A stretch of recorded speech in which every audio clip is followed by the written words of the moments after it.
Susto no Gama. Uma mulher se jogou de um carro em movimento depois que 2 homens anunciaram um assalto na tarde desta segunda-feira. O carro estava estacionado e com as portas abertas na quadra 41 do setor central do Gama. Nesse vídeo, divulgado em uma rede social, é possível ver o momento que os 2 homens entram no carro e aceleram. A dona dele estava no banco traseiro, pegando as compras. Durante o roubo, ela se joga do carro em movimento. A ação rápida foi na tarde dessa segunda-feira. A dona do carro preferiu não acionar a polícia e entrou em contato com o seguro. Por sorte, o carro foi encontrado e a mulher teve apenas ferimentos leves. A dupla de assaltante foi encontrada e está presa na delegacia da Cidade Ocidental, no entorno do DF. O que impressiona é que parece cena de filme de Hollywood, mas é a violência aqui do DF. Pois é, impressiona, né, Rodrigo, pela ousadia, né? O sujeito viu ali a senhora tirando as compras do carro, a porta aberta, aproveitou a ocasião, e é uma ocasião que fez o ladrão, mas certamente esses 2 já têm histórico de criminalidade e foi isso que os levaram a fazer esse tipo de coisa. Ainda bem que a polícia agiu rápido e os prendeu. Morte no Lago Paranoá. O corpo de um homem foi encontrado nesta manhã boiando próximo à ponte JK. Em Sobradinho, a polícia apreendeu mais de 50 quilos de maconha e cocaína durante a operação. E ontem, depois de uma denúncia anônima, uma obra irregular foi interditada no núcleo rural do Gama. Ainda na segunda-feira, ladrão de carro e estelionatários foram parar atrás das grades. Você confere as notícias que foram destaque. A Polícia Civil prendeu 3 homens que usavam documentos falsos para comprar carros. Os estelionatários foram presos nessa segunda-feira. Com crédito aprovado, o grupo aplicava golpes em concessionárias do Distrito Federal por cerca de 5 anos. O flagrante foi feito em uma loja localizada no CIA Trecho 2. Ainda na manhã de ontem, um homem foi preso por crime ambiental no núcleo rural Casa Grande, no Gama. Após uma denúncia, a polícia chegou ao local e viu um trator que estava sendo utilizado para retirar de forma ilegal cascalho e terra de um terreno. A polícia ainda procura quem contratou o serviço. Já durante a tarde, a Polícia Militar prendeu um homem dirigindo um carro clonado no Tagua Center, em Taguatinga. O motorista tinha várias passagens pela polícia. Hoje, a Polícia Militar prendeu um traficante com mais de 50 quilos de maconha e cocaína em Sobradinho 1. Após uma denúncia anônima, a PM localizou o local onde era realizada a venda dos entorpecentes.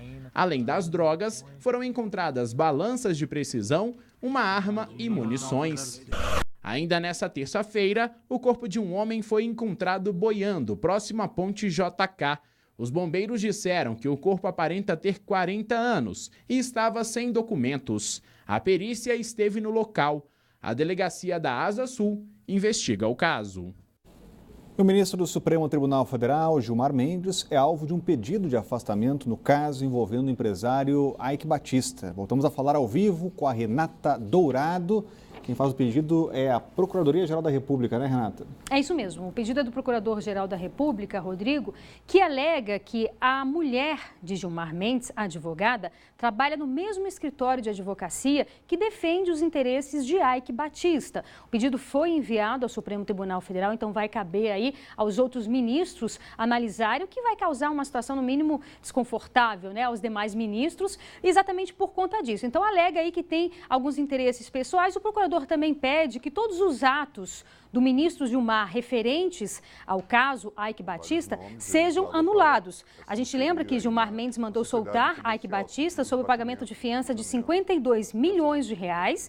O prazo para o pagamento venceria hoje, mas foi suspenso até que a Justiça apure aí o valor que o empresário tem bloqueado. O Gilmar Mendes, o ministro Gilmar Mendes, deu uma entrevista à Folha de São Paulo, falou um pouco sobre isso, disse que não acredita que a prisão preventiva seja determinante para a pessoa fazer a delação, porque esse é um dos principais pontos defendidos pelo Ministério Público, né, que a pessoa ali presa, ela sofre uma certa pressão e vai terminar cedendo e fazendo aí a delação premiada. Então, ele não acredita que a prisão preventiva seja determinante para fazer essa delação e também disse que as prisões servem para manter a popularidade da Lava Jato e disse que esses presos, Rodrigo, são quase reféns. Então, mais uma polêmica envolvendo o ministro Gilmar Mendes e também o Procurador-Geral da República. A gente lembra que eles já se envolveram em outras polêmicas, os dois aí com algumas declarações. E é isso, Rodrigo.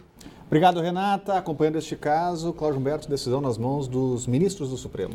Exatamente. Essa polêmica deverá render, porque a revista Veja de hoje na internet, publica a informação e também o portal Diário do Poder e também um outro portal de notícias de justiça chamado Consultor Jurídico, revelam que uma filha advogada de Rodrigo Janot atua em defesa da construtora OAS, que é uma das principais investigadas na Lava Jato. Ora, se a filha de Janot atua na defesa da OAS, estaria o Procurador-Geral impedido de atuar em processos nos quais figuram a empreiteira baiana enrolada no Petrolão? Isso é que os ministros do Supremo deverão decidir. O fato é que, no que diz respeito a Gilmar Mendes, é intolerável que no Brasil magistrados possam se transformar em alvos de achincalhe, de insultos, de ofensas, em razão de alguma decisão que tomem no exercício das suas atribuições e das suas prerrogativas. A justiça, minha gente, é a última trincheira da cidadania. Aquelas pessoas, os desesperançados, os perseguidos, aqueles que não têm mais a quem recorrer em sua aflição, têm a justiça. E precisamos, antes de agasalhar ou de acolher qualquer tipo de ofensa, de insulto contra magistrados em razão das suas decisões, devemos protegê-los. O que se faz contra o ministro Gilmar Mendes é intolerável. Se faz contra ele, se faz contra muitos magistrados que exercem a sua função com independência. O ministro Gilmar Mendes pode ser acusado de ter opiniões fortes, de ser polêmico, mas ele não pode ser achincalhado, insultado pelas decisões que toma com base nos autos. Ele tem sido achincalhado em razão do o voto que ele deu de desempate, o terceiro voto favorável à libertação de José Dirceu. Ora, o ministro Gilmar Mendes não é exatamente um petista, ao contrário, os petistas o odeiam, porque durante toda essa história da Lava Jato, toda a história construída pela Lava Jato, o ministro Gilmar Mendes tem tomado decisões no sentido de proteger e prestigiar a operação, assim como o seu juiz.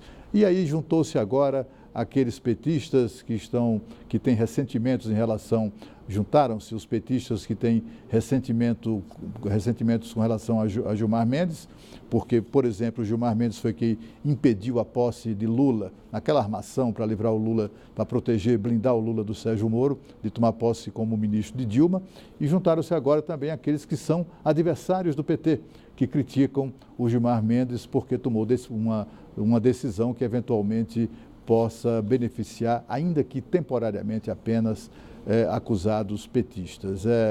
Esse tipo de coisa não pode continuar acontecendo no Brasil. A seguir, a exposição de fotos mostra a beleza de Brasília de uma forma diferente. A gente volta já já.